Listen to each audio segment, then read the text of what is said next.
belajar kognitif ini merupakan kemampuan yang dimiliki seseorang atau individu untuk memahami keterampilan dan konsep baru maupun menyelesaikan permasalahan yang ada di sekitarnya.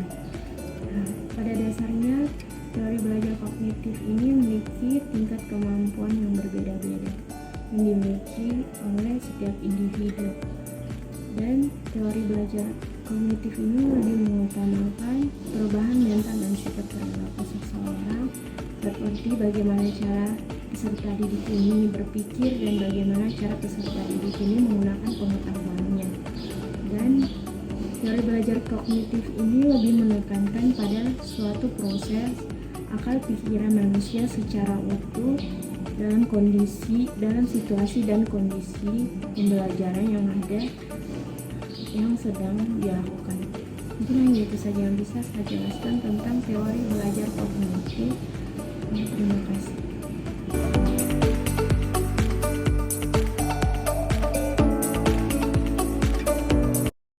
Baik, saya akan menjelaskan kelebihan dan kekurangan teori kognitif. Nah, beberapa kelebihan dari kognitif. Yang pertama, sebagian besar kurikulum di Indonesia lebih menekankan pada teori kognitif atau mengutamakan perkembangan pengetahuan anak.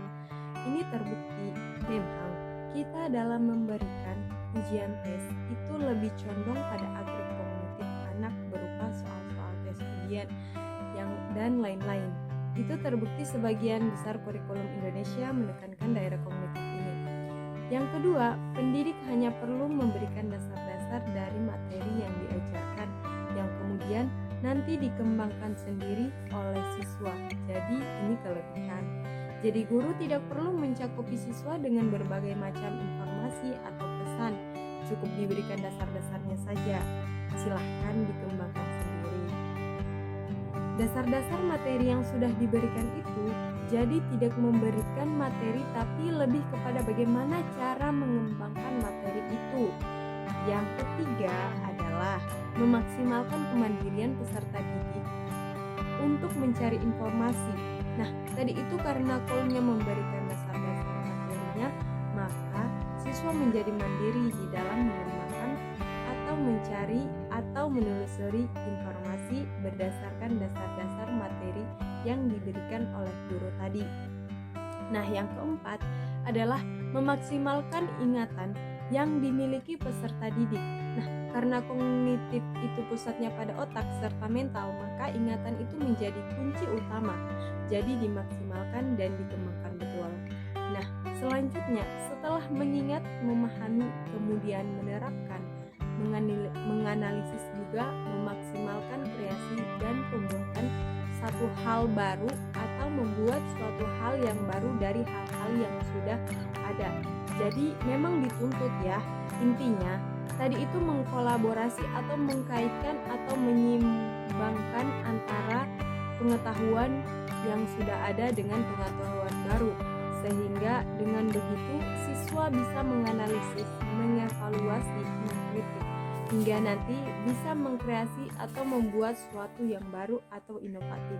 Nah, instrumen penilaian kognitif itu lebih mudah terukur. Ini kelebihan kognitif. Jadi misalnya dalam membuat soal atau instrumen dengan kognitif itu berupa soal-soal ujian, pilihan ganda, isian atau uraian dan lain-lain. Itu sebenarnya semuanya untuk menilai aspek kognitif ya. Nah, yang terakhir adalah kelemahan dari teori kognitif. Yang pertama adalah lebih menekankan pada kemampuan ingatan, sehingga kelemahannya adalah selalu menganggap semua peserta didik itu mempunyai kemampuan daya ingat yang sama, tidak dibeda-bedakan. Jadi dalam teori ini, ketika anak diberikan pengetahuan dengan cara yang sama, ingatannya pun juga sama, itu sebenarnya anggapan yang kurang tepat.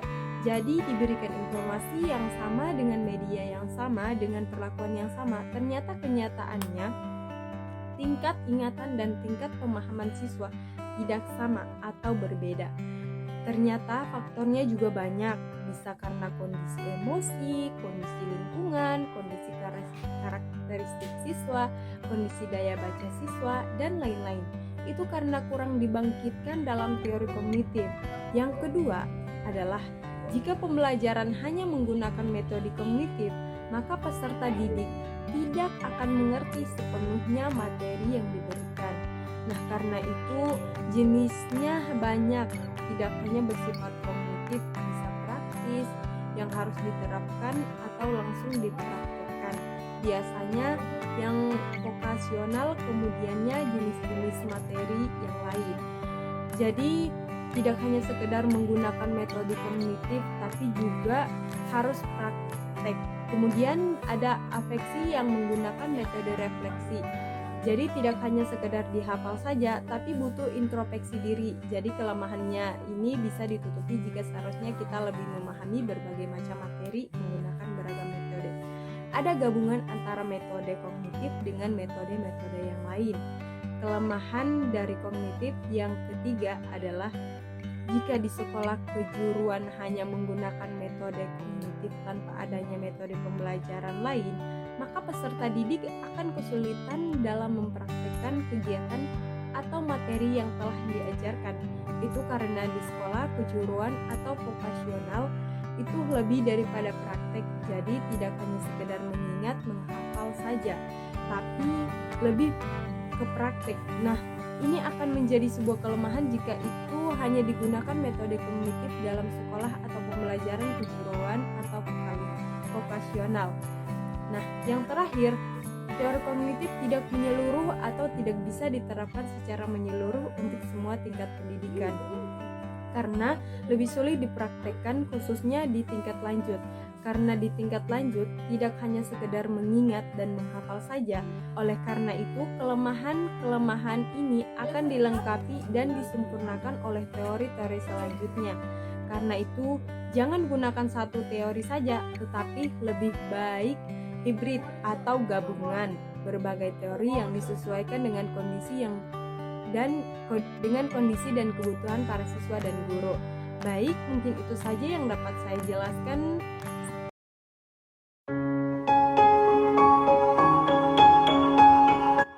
Baik, saya akan menjelaskan tentang implikasi teori kognitif dalam kegiatan pembelajaran.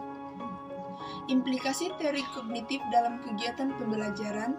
Teori kognitif menekankan pada proses perkembangan peserta didik. Meskipun proses perkembangan peserta didik mengikuti urutan yang sama, namun kecepatan dan pertumbuhan dalam proses perkembangan itu berbeda. Dalam proses pembelajaran, perbedaan kecepatan perkembangan mempengaruhi kecepatan belajar peserta didik. Oleh sebab itu, interaksi dalam bentuk diskusi tidak dapat dihindarkan. Pertukaran gagasan menjadi tanda bagi perkembangan penalaran peserta didik. Implikasi teori kognitif dalam kegiatan pembelajaran perlu disadari bahwa penalaran bukanlah sesuatu yang dapat diajarkan secara langsung, namun perkembangannya dapat disimulasikan. Hakikat belajar menurut teori kognitif dijelaskan sebagai suatu aktivitas belajar yang berkaitan dengan penataan informasi, reorganisasi, perseptual, dan proses internal. Kegiatan pembelajaran yang berpijak pada teori belajar kognitif ini sudah banyak digunakan.